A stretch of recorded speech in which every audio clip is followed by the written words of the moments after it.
Hello everyone, welcome to our channel Shubho and Songita's Food and Blog. আজ আপনাদের সঙ্গে restaurant স্টাইলের crispy chicken finger share করছি। চলুন তাহলে শুরু করা যাক। দোকান থেকে চিকেনের বেস্ট পিস নিয়ে লম্বা মতন কেটে ফিঙ্গার শেপ দিয়ে নিন।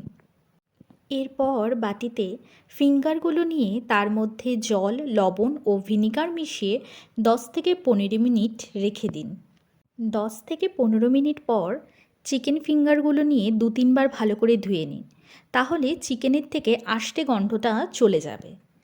এরপর ফিঙ্গারগুলির মধ্যে লবণ, হলুদ, ধনিয়ার গুঁড়ো, লঙ্কার গুঁড়ো, জিরের গুঁড়ো, কাশ্মীরি লঙ্কার গুঁড়ো, গোলমরিচের গুঁড়ো এবং চিকেন মশলা দিয়ে নিন।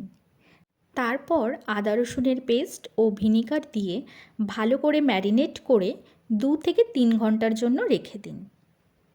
এরপর একটি পাত্রে ময়দা, চালের গুঁড়ো, কর্নফ্লোর, স্বাদমতো লবণ, গোলমরিচের গুঁড়ো, লঙ্কার গুঁড়ো ও চাট মশলা দিয়ে ভালো মতন মিশিয়ে নিন।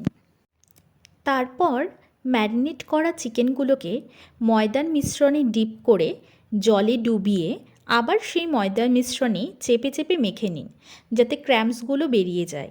এইভাবে বাকিগুলো করে নিন। এরপর কড়াইতে সানফ্লাওয়ার অয়েল গরম করে লো টু মিডিয়াম আঁচে চিকেন স্ট্রিপগুলোকে ছেড়ে দিয়ে ভেজে নিন। 5 থেকে 7 মিনিটের মধ্যেই দেখবেন লালচে হয়ে গেছে, তখন তেল ছেঁকে তুলে নিন। তাহলে চিকেন স্ট্রিপগুলো কিন্তু রেডি। এবার সময় নষ্ট না করে সবাইকে পরিবেশন করে নিজেও 2-4টা খেয়ে নিন।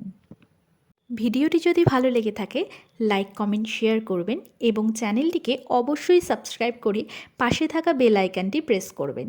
দেখা হচ্ছে পরবর্তী ভিডিওতে। সবাই খুব ভালো থাকবেন।